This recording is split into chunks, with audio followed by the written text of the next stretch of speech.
Hey there, everybody. Storm Teammate meteorologist Amanda Hawley here with our first November edition of Tracking the Tropics. As expected, the tropics are very quiet with just 24 days left of the official season to go. Although there is little to track out there today, we actually have a very special guest joining us this afternoon, WFLA's Jeff Patterson, who has a pretty humbling, I would say, experience of a trip that he just took recently to some of the hardest hit areas of the Bahamas. And we're going to get to him in just one moment. First, though, I wanted to send it over to our second guest today, WFLA's Storm Teammates Ian Oliver, with the tropics being rather quiet. Very glad to be in second position today because that means, there's nothing going on in the tropics. That's been the case for a number of weeks now. We know typically how tropical activity really starts to wind down moving into the month of November. And a quick check of this satellite picture shows exactly that. We've seen Gulf temps starting to come down a little bit. They'll certainly have an opportunity to do that locally as we move into the weekend and next week, where we're actually finally tracking some fall air moving towards the Tampa Bay area. But just quickly, a few statistics for you moving on through the month of November. These are from the Hurricane Research Division. Period of record for these statistics, 1851 to last year. Average November, anywhere in the Atlantic Basin, you see a hurricane develop about once every 3.5 years. Tropical storm, a little bit better than once every other year. 3% chance in any given year of a hurricane making landfall in the month of November. And in December, on record, again, going back to 1851, we've never seen a hurricane make landfall. So these are good signs as we move on through what's typically a quiet month of November. Not time yet to entirely unplug, if you will. You got to stay mindful that it technically is still tropical season. You can get tropical systems that develop in the Gulf, put down heavy rainfall. We know that. So we'll continue to track the tropics, but thankfully nothing of any substance to report on this edition. But again, like you said, Ian, it's still possible. Our good friend at the Colorado State University there, Philip Klotzbach, tweeted a couple days ago, the only hurricane to make landfall in the U.S. on record after November 4th is actually Hurricane Kate. That was back in 1985, and it was a pretty powerful Category 2 hurricane in the Florida Panhandle. So we're not done just yet, but 24 days left to go. Nothing expected in the next 5 days. All good news, especially for the folks still recovering in the Bahamas. Of course, as we remember, just to refresh your memory, if you happen to forget, Hurricane Dorian made landfall on September 1st in the Abaco Islands and basically stalled out with wind speeds of 185 miles per hour. Jeff Patterson is now going to join us and talk a little bit about his experience where he actually went there a couple weeks ago, or you can remind us, Jeff, just how long ago it was. But we've got a lot of video here that we kind of pulled from your trip, and you can talk about it. But first, tell us how long ago you were there and what your main thoughts are. So we were just there 2 weeks ago, and first off, Ian, I'm the very special guest. You're the second guest. I feel okay. my position has been overstated, Yes. but I am honored to be here. You're looking at the video that photographer Jim Hockett was able to collect. Some of this is drone video, and you're just seeing the enormity of the destruction on one island there in the Abacos that we were there. This is Elbow Cay, that is just off of Marsh Harbor. Marsh Harbor perhaps suffered some of the worst devastation. We were there in Marsh Harbor where 300 homes in a Haitian community completely wiped off the map. They just don't exist anymore. That said, it was a bit of what has been referred to as a shanty town. And the homes that you're looking at there on Elbow Cay are of better construction, kind of construction you would see anywhere here in Florida. The same kind of building standards and codes that were adhered to here in Florida, they had there because these were people of means. And you can see on that home right there, they had shuttered it up. They had done everything they could to prevent damage, and yet because that Category 5 hurricane stalled out right above their island, they were there suffering the impact for hours and hours and hours on end. And one of the things that we noticed as you go around the island, because we had access to drive around and to take a golf cart around, you could see just the severe destruction in some areas. And I'm told it's because by witnesses who said there were tornadoes embedded within the eye wall, which is, as you know, both of you, Amanda and Ian, know is very possible. You're looking at the iconic lighthouse there in Hopetown. They got that up and running again as a point of pride. It's a kerosene-fueled lighthouse, one of the few kerosene-fueled lighthouses left anywhere in the world, and they felt that once they got that beacon going again, it would give people some optimism. But right there, right where you're seeing, we found a group from Florida, a woman from Lakeland, and we'll profile her tomorrow night on News Channel 8, pitching in with a group called Operation 300 out of Stuart, Florida, to help clean up there because they're simply overwhelmed. I mean, you can imagine, just look at that home right there. They have to deal with the debris there. They're going to have to put it into a holding area. Then they're going to have to load it on barges. Then they're going to have to take it over to Marsh Harbor and incorporate it into a landfill. And you're talking about an enormous task. They were trying to burn some of it, frankly, but that became just too difficult and too dangerous for their environment. So they are now going through a process of collecting all of the debris. And that's one of the areas that I believe a tornado might have impacted there. Because if you look right on where we were on that island, you can see a path of destruction, and it looks like tornadic damage as opposed to hurricane damage. And take a look at the size of the boat there. You're talking, that's a commercial boat, and that's no small tinker toy there, and it was just tossed inland by several hundred yards there by the storm surge and the wind and the waves. So what we saw was catastrophic. I talked to a number of people who were there. You know, for instance, a number of people that I know from the Tampa Bay area have been there to Elbow Cay. There are some very popular resorts and bars and restaurants that are there in this idyllic tropical paradise that my next door neighbor had been to a place there. People were texting me when they found out where I was going saying, is this restaurant still there? Is this bar still there? Is this resort still there? And frankly, they are not ready for tourism right now in this end of the Bahamas. Nassau is a different story. We flew into Nassau, and we didn't see much damage, if any at all. And then how did you get from Nassau to the Abacos? That wasn't easy. Just to get to that little island there, Elbow Cay, was a bit of an ordeal. We flew commercially into Nassau, and then we took Bahamas Air, which is minimal service into Marsh Harbor. There is no power at all at the Marsh Harbor Airport. Anything they have is running off a generator. Similar to Elbow Cay, they have no power at all on the island. Anybody who has power has generator. But then we had to take a ferry over from Marsh Harbor to get to Elbow Cay. It's about a half-hour ferry ride, but it was a bit like around the world in 80 days. You had to get from place to place to place to get to where the damage is. The video is just devastating. There's always so many different elements to a recovery from a storm like this, but of course, this being an island nation, that must present a lot of challenges, like you mentioned, with the debris and the barges. It's going to be a slow process. Well, hundreds of islands within the Bahamas, and so there are different challenges facing many of those different islands. Of course, the tourism islands, they have the financial wherewithal and the infrastructure and the backing to try to deal with that and get up and running. And when we were in Nassau, one of the things people wanted us to know is, hey, we're open for business. We can have tourists. And of course, Disney has their own cruise island down there. Right. They have the financial backing and the wherewithal to get things done and to clean it up. But now take a look at Elbow Cay. What are they going to do? They don't have the heavy equipment, for one thing. They have some heavy equipment, but not to the scale they need. They're talking about they need, chippers and incinerators and all kind of big equipment to get down there to deal with this. And where did you stay while you were on some of these islands? So we stayed in a little resort.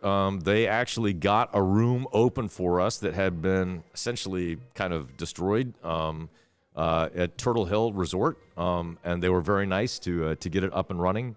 They only had a generator there, and they said if they get one thing done a day towards getting reopened, they'll feel like they've accomplished something. So they've got a long list of things to get done so they can reopen. That, unfortunately, is how a recovery goes. And from a meteorological standpoint, this is really just a worst-case scenario. You're talking about a Category 5 storm that underwent rapid intensification, essentially strengthened up until landfall as it was stopping above these islands. Just a devastating setup, and unfortunately, that's what we've seen. Made landfall, we should point that out, 185 miles per hour.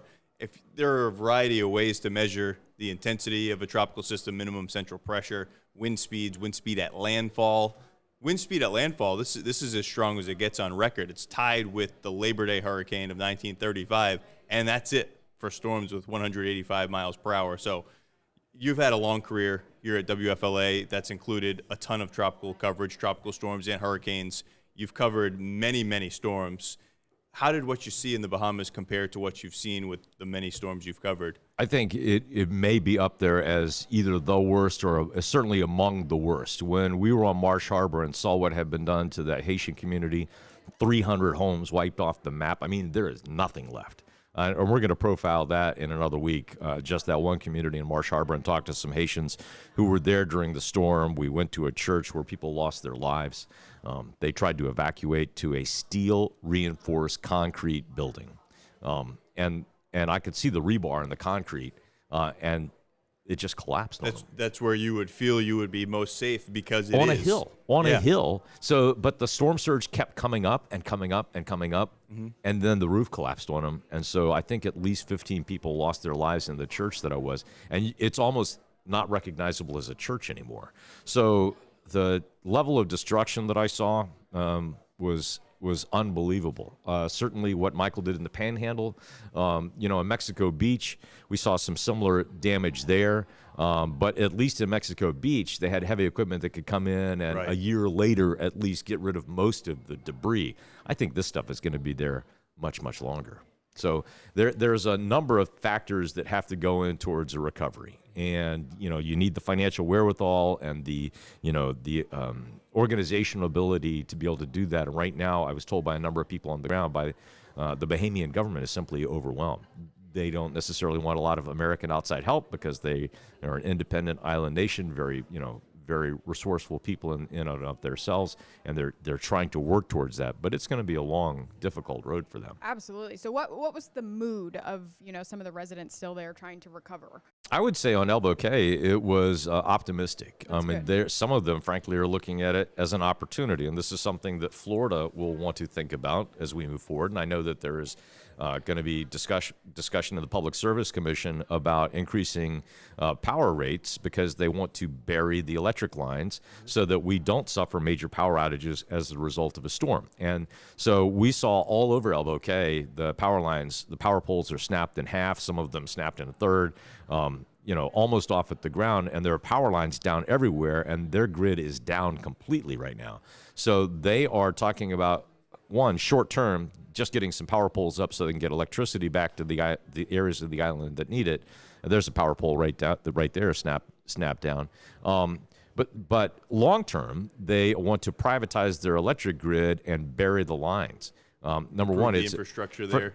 So it's on an island paradise like this, that serves a couple of purposes. It's aesthetically better. Yes. So then you're talking about resorts. You don't have to worry about the spaghetti lines going through in and out of a very nice resort. Number two, if and when this happens again, because as you both know, it's going to happen again, they'll be better prepared for it. But take a look at that house right there. It just stuns me that they did the best they could. By the way, they were expecting about a Category 3. I talked to them on the ground. They said they had taken a ferry over to Marsh Harbor, gotten the nails and the things that they needed to board up, and there's hardware stores over there. They said the mood before the storm was pretty upbeat. Everybody's, hey, we're going to deal with this and we'll just ride it out. And then it just kept ramping up. And then, of course, Ian, as you mentioned, it just stalled out there.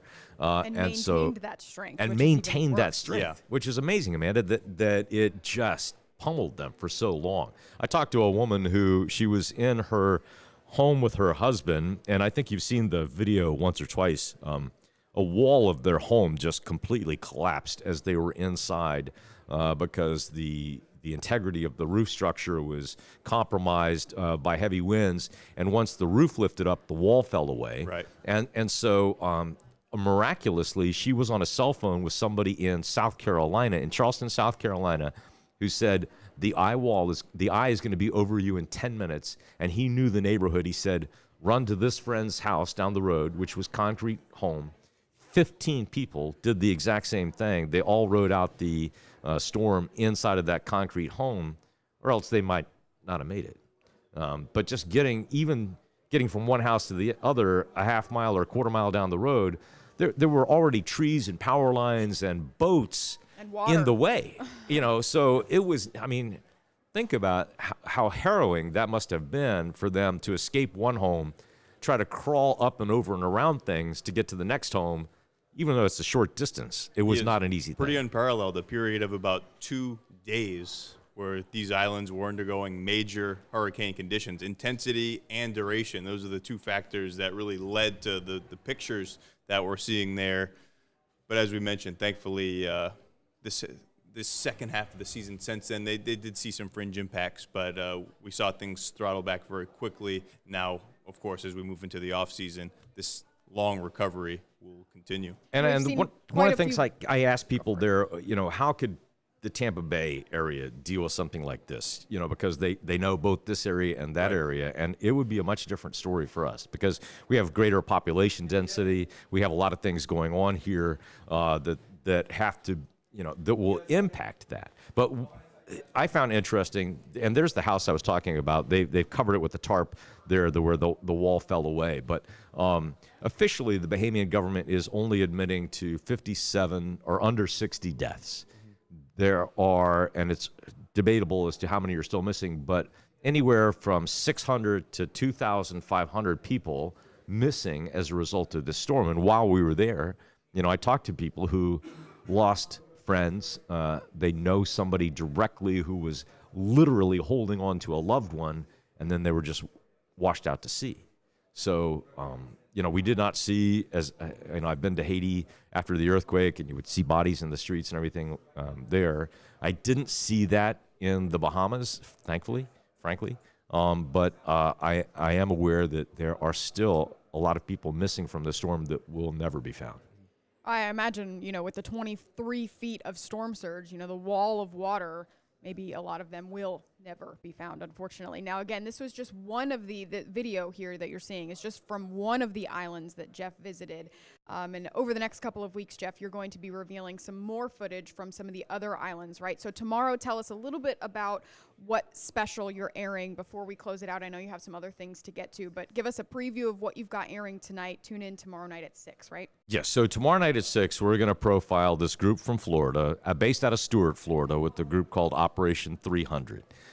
And in that group, just kind of walking down the street there in Hopetown, just by, I guess, dumb luck, I found a woman wearing a Tampa Bay Rays hat, and she's volunteering to help. So we talked to the people there from Operation 300, since they know the Tampa Bay area. What were their impressions there in Hopetown? What needs to be done to help Hopetown? And what were their thoughts on how this translates to Florida? And then you'll have more in the coming weeks on some of the other islands. We really appreciate your intake on this and this experience. Again, we'll be showing some more video in the coming weeks on tracking the tropics. Our next episode next Wednesday at 1:30 Eastern, 12:30 Central. And we'll bring you guys the latest. Of course, the tropics, again, quieting down. Good news, no new development over the next 5 days, expected over the next 5 days. So I want to thank, again, Jeff Patterson for joining us, giving us some insight as to what he saw. Again, tune in tomorrow night at 6 for that special. And, of course, WFLA's meteorologist, Ian Oliver, for joining us on this Wednesday's edition as well. For now, we hope you join us next Wednesday. And, of course, tune in tomorrow night at 6 p.m. for that special with Jeff. We'll see you next time.